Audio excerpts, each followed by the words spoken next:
I went back and I looked at the college that I went to, the University of Rhode Island, and I was astonished at how much there has been this radical shift away from hard academics towards this sort of social engineering and conditioning. And as I said, what's inevitable is that what they want is because they want your children for 4 years because they want to brainwash them.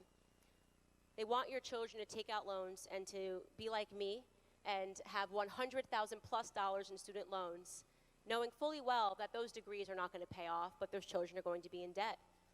And what happens when a child spends 4 years getting a gender studies degree? Well, they're super convinced of their own education, that's for sure. They come out of college with an arrogance. I did 4 years at university and therefore I am smart. Right now what's happening in this country is we are creating children and students that are passionately stupid, passionate about their stupidity. They know so much because they've been given a degree. And here's a fascinating report that came out of a Thomas Sowell book that I read, which is that in America right now, we have never given out this many degrees. And yet the children are, factually speaking, according to standardized tests, they've never been this dumb. Think about that. We're giving out degrees for everything, and the children are not smarter. And that is because they are trying to create this arrogance that when they get out of school and they realize they can't get a job, and yet they did everything they were told to do, and were told this will make you successful. Get a degree. You're going to be super successful. And they get out and they can't find a job. And it turns out nobody wants to pay them to come over to their house and teach them about two genders, right? But then they look back and they find the kid that went to high school, but he's fixing air conditioners and he's making 6 figures, right? And they go, what the heck is that? And what that turns into is an angry individual. An angry individual that then becomes an activist. An angry individual, when you wonder why these Antifa thugs and these Black Lives Matter thugs, a lot of them are college educated, throwing Molotov cocktails at police cruisers, graduating from NYU. You wonder why, and that's why. Because they're angry and they think the system is broken. They're not wrong, the system is broken, but they haven't figured out who's creating that system. They think it's the rich guy. They think it's the capitalist.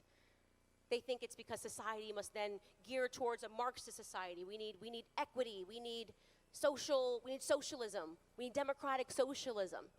They don't understand what happens. They don't understand who exactly it was that duped them.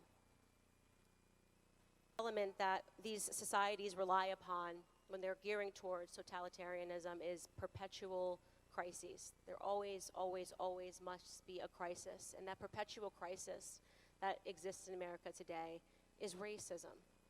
The left and the Democrats don't care about racism. No. We are, to them, when I say we, I'm referring to Black Americans, we're the useful idiots, right? We're the useful idiots. They target Black Americans and they say racism everywhere, to keep the masses deluded and focused on something that isn't there, while they take for themselves unlimited power because they have to fix the crisis, right? We have to do more of this and more of this because they have to fix this perpetual crisis. I have said it before and I will say it again. The Democrats believe at the bottom of their heart that Black people are stupid. They have manipulated us from the time that we entered grade school. I was one such person that was manipulated by the left. I came out of high school convinced that Republicans and conservatives were racist, that they wanted to do nothing but harm to Black Americans. I had an awakening, and I have made it my passion to awaken every Black American in this country via my organization, Blexit.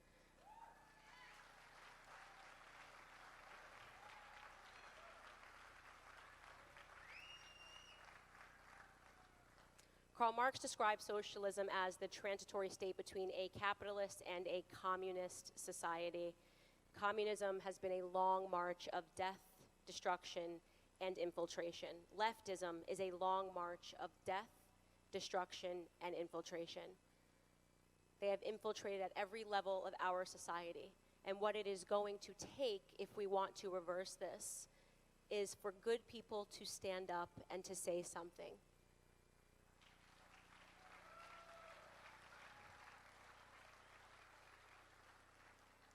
How do we beat death?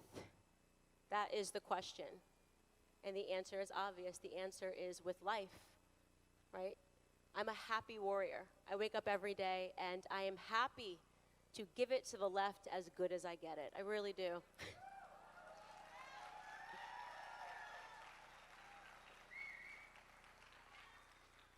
We can no longer be the silent majority. I believe in my heart of hearts that America is the most conservative, possibly, that it has ever been today. But the majority is remaining silent, and the majority is scared to say what they know in their hearts is true, which is that we are losing this country. It takes one person to make a difference. People ask me, what can I do? What can I do? I remind them that 5 years ago, I was a girl that started a YouTube channel. That was my solution. Nobody knew who Candace Owens was 5 years ago.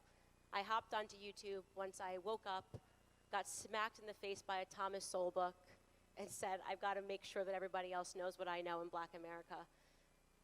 And it took one person who contacted me, a man in California, and I'll never forget, and he said, I made my first video, went a little bit viral, maybe 80,000 views, and he messaged me and he said, I really think you have something, kid, and I want to support you. And he wrote me a $5,000 check, which meant everything to me because it meant that I could keep going. And I could spend a lot of time in this room talking about people who in this very room have supported me and have believed in me and have believed that it was possible, despite a lot of closed doors. Andy, Olia, Doug, Jackie, too many people to name in this room who have believed that it is possible to save this country and who have taken a chance on me and the Blexit organization. And I will wrap this by telling you guys that despite the fact that I am not the biggest Star Wars fan, admittedly, please don't boo me off stage. It's a guy thing. I really think husband thinks it's the greatest thing ever.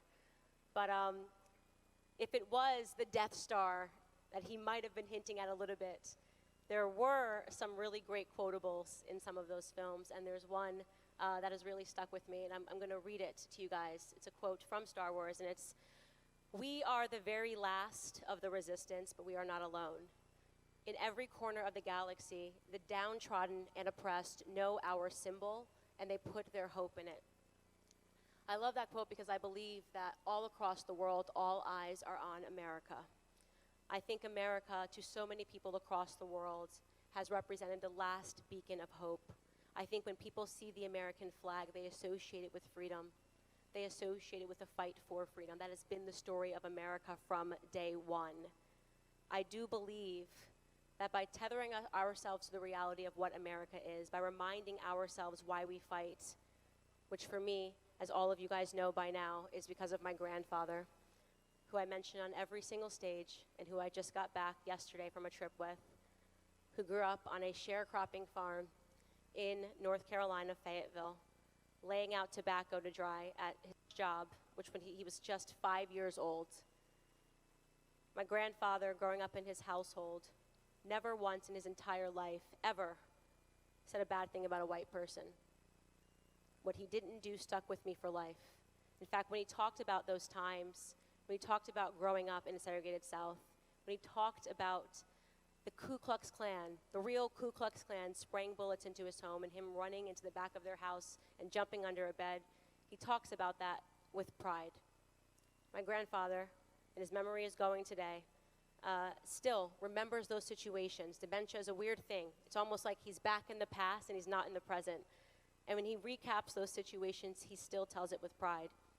He talks about the Klan, and he says, with a smile on his face almost, that his daddy would grab the shotgun and shoot back at them boys.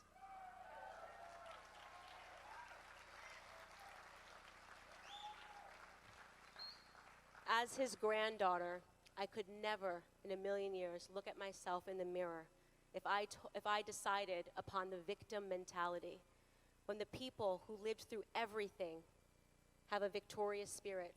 And here in America, if you are breathing, you are a part of the most privileged group of human beings that have ever walked the face of the planet.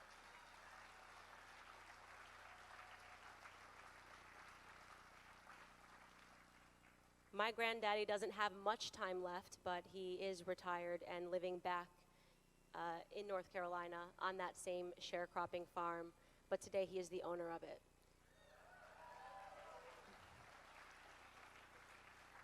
And that is the American dream. That is the hope that I am talking about. That is what I believe people all over the world are looking toward right now when they look at this country. Ladies and gentlemen, we are going to fight, and we are going to win. And you can guarantee that Candace Owens will not shut up until we do. God bless you. Thank you. Thank you guys so much.